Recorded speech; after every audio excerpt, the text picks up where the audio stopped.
corresponde observar lo relacionado con córtex cerebral y configuración externa de cerebro. Vamos a estudiar el córtex cerebral, el cual presenta una organización celular bastante diferente de acuerdo a las áreas en que nos enfoquemos, a diferencia del córtex cerebral, que es bastante uniforme. En este córtex cerebral hay diferentes áreas funcionales y muchos autores las han dividido en números que van de 50 a 100 y tanto. Pero lo importante es que nosotros identifiquemos qué neuronas están ubicadas en los diferentes estratos del córtex cerebral. Tenemos las células horizontales de Cajal, que están en el estrato más superficial, con un aspecto muy característico, pero lo que más abunda son las células estrelladas o granulares y las células piramidales, estas de color rojo, ambas de tamaño pequeño, mediano y gran tamaño. Cuando hablo de gran tamaño, estoy hablando, por ejemplo, de las células gigantes de Betz, que tienen un diámetro más o menos de 100 micras. También vamos a encontrar las células fusiformes, tan características con su aspecto de uso, con prolongaciones hacia los planos profundo y plano superficial, y las células de Martinotti, que envían prolongaciones muy largas hacia la superficie del córtex. Aquí tenemos un esquema de la vista al microscopio de luz de la estratificación del córtex cerebral. Es importante dejar en claro que, por ser la corteza cerebral el lugar donde residen las funciones intelectuales superiores, como lenguaje, como razonamiento, como personalidad, como previsión, deliberación, planificación, es típico un ordenamiento de estas células que señala su evolución filogenética. Por lo tanto, al microscopio de luz, nosotros podemos ver claramente 6 estratos, en lo que se llama el isocórtex homotípico, que evidentemente envían sus ramificaciones las neuronas que allí se encuentran, ya sea las neuronas vecinas como a las regiones subcorticales. Aquí le estamos mostrando un esquema de la organización que implica la distribución de estas neuronas a nivel del córtex. Nosotros en el isocórtex homotípico vamos a encontrar 6 estratos. El primer estrato es el estrato molecular, donde ustedes están viendo que están las células horizontales de Cajal. El segundo estrato es el estrato granular externo, donde vamos a observar neuronas de aspecto granular de tamaño pequeño y mediano. Y el córtex en su nivel número 3, en su tercera capa, entonces tiene células piramidales de tamaño mediano y pequeño principalmente, de tal manera que estos 3 primeros niveles, estos 3 primeros estratos, son los encargados de enviar información a las zonas vecinas de los giros que están alrededor, como también hacia el otro hemisferio. En cambio, el nivel 4, el nivel 5 y el nivel 6, el nivel 4 es el granular interno, donde ustedes van a encontrar células granulares, ya de tamaño mayor, de tamaño grande, que están recibiendo las aferencias que provienen fundamentalmente del tálamo, de la región subcortical. En el nivel 5 vamos a encontrar la estrato o capa piramidal interna, llamada también ganglionar, donde es característico la aparición de las famosas células gigantes de Betz. Y en el estrato número 6, llamado también multiforme, se caracteriza por la aparición de estas células de aspecto fusiforme. Evidentemente que yo estoy señalando aquí lo que predomina en el estrato, porque las neuronas, tanto piramidales como granulares, se distribuyen en las 6 capas, lo que también da origen a una clasificación de isocórtex heterotípico, ya sea isocórtex heterotípico granular o agranular. Acompañando a estas neuronas vamos a encontrar fibras que son verticales, que vamos a denominar rayos y fibras horizontales que vamos a denominar estrías.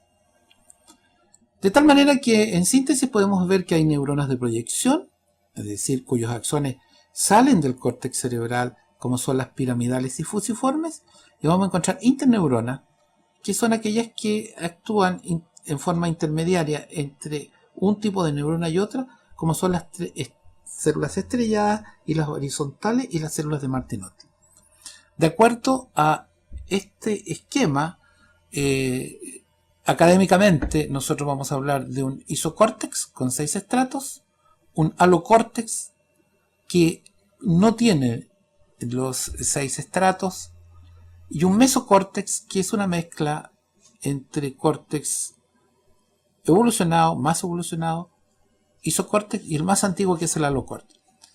Nosotros asociamos generalmente el isocórtex con isocórtex homotípico, o dice que tienen los 6 estratos claramente ordenados, con las áreas de asociación, y el isocórtex heterotípico, donde predomina ya sea las células estrelladas en un caso o las células piramidales en otro caso, lo vamos a llamar isocórtex heterotípico. No puedo dejar de señalar que la organización del córtex cerebral es bastante compleja y existe una unidad básica de procesamiento cortical llamado columnas corticales. Las columnas corticales tienen un diámetro de entre 300 y 500 micras, y cada columna contiene unas 4000 neuronas, de las cuales el 50% son neuronas de tipo piramidal. Y estas columnas están delimitadas por estrías y columnas, es decir, fibras, las estrías de disposición horizontal y las columnas, fibras de disposición vertical. La evolución filogenética, según señalan los investigadores, ha implicado un aumento del número de columnas corticales para el procesamiento de información. A modo de síntesis, podemos señalar, y comparando en estos esquemas la distribución de los diferentes tipos de córtex en un animal macrosmático, como el que estoy marcando aquí, es decir, aquellos animales que tienen muy desarrollado el sentido del olfato como el elemento básico de la subsistencia, y a la derecha animales microsmáticos como el caso del hombre, donde el olfato tiene un rol importante pero no fundamental para la supervivencia. Nosotros vamos a ver claramente cómo es la distribución de la corteza nueva y la corteza antigua. Por ejemplo, si ustedes observan la neocorteza con 6 estratos en un animal macrosmático, por ejemplo un perro o cualquier otro carnívoro o omnívoro, y acá en el hombre, miren el gran desarrollo que tiene en el hombre, lo cual implica evidentemente el desarrollo de mayor número de habilidades y destrezas y de funciones intelectuales superiores. La arquicorteza en los animales macrosmáticos es bastante desarrollada, que tiene que ver también con el control de los instintos de supervivencia.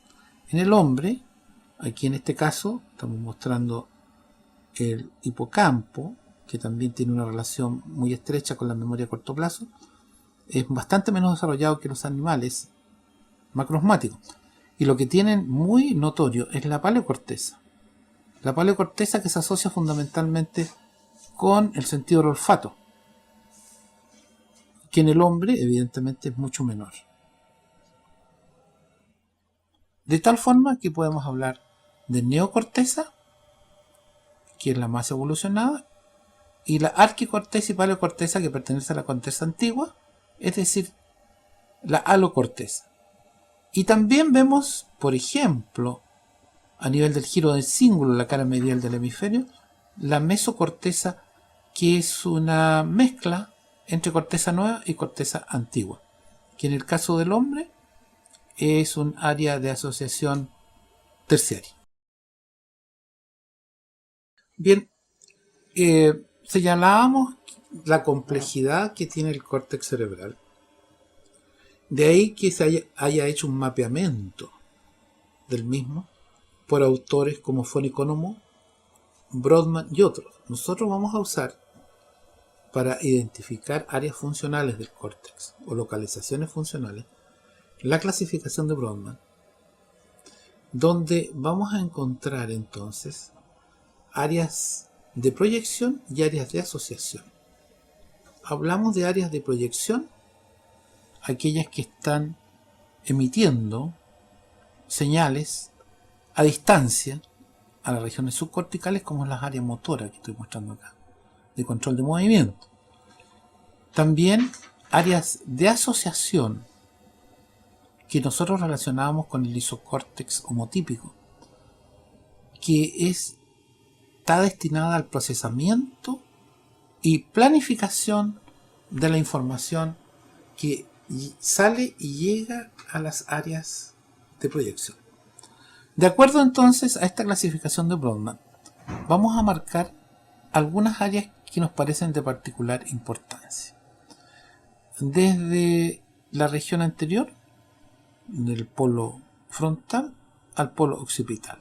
Vamos a distinguir con los números 9, 10 y 11 lo que se llama el área prefrontal, que es muy importante en la planificación de actividades, en la personalidad del individuo, en la previsión, en la deliberación y en general en el manejo de las funciones intelectuales superiores.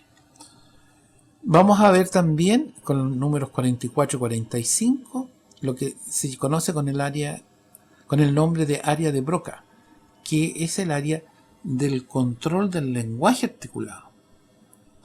Y también acá, en el lóbulo temporal, en el giro temporal superior, vamos a encontrar el área 22 de Brodmann, que es el área de la comprensión del lenguaje. Si seguimos nuestro análisis, vamos a ver en color rojo el área 4 de Brodmann, que es el área donde se originan el control de los movimientos voluntarios. Y más adelante el área 6, el área premotora, que participa junto con el área motora suplementaria en la planificación de movimientos voluntarios. Por detrás de la fisura central vamos a encontrar el área somestésica, que Brodmann la calificó con los números 1, 2 y 3, que es el área somestésica o de la sensibilidad general, donde los segmentos corporales, tanto en el área 4 como en el área 1, 2 y 3, están representados en la parte inferior de la cabeza y en la parte superior el miembro inferior. Con el número 43 vamos a ver la representación cortical del gusto, con el número 41 y 42 que corresponde a los giros transversos que se observan cuando uno abre la fisura lateral en el giro temporal superior, que es el área cortical de la audición. Y más hacia atrás, en el número 17, nosotros tenemos el área cortical de la visión, y en los números 18 y 19, las áreas de asociación secundaria relacionadas con la parte visual. De tal manera que lo que yo estoy mostrando es lo que podría encontrarse en una persona diestra, es decir, que maneja su mano derecha para escribir, por ejemplo, donde el área de Broca está en el hemisferio izquierdo. Y si es contrario, ¿cierto? Si es zurdo, esto está en el otro hemisferio. Ese es un dato que conviene tener en cuenta.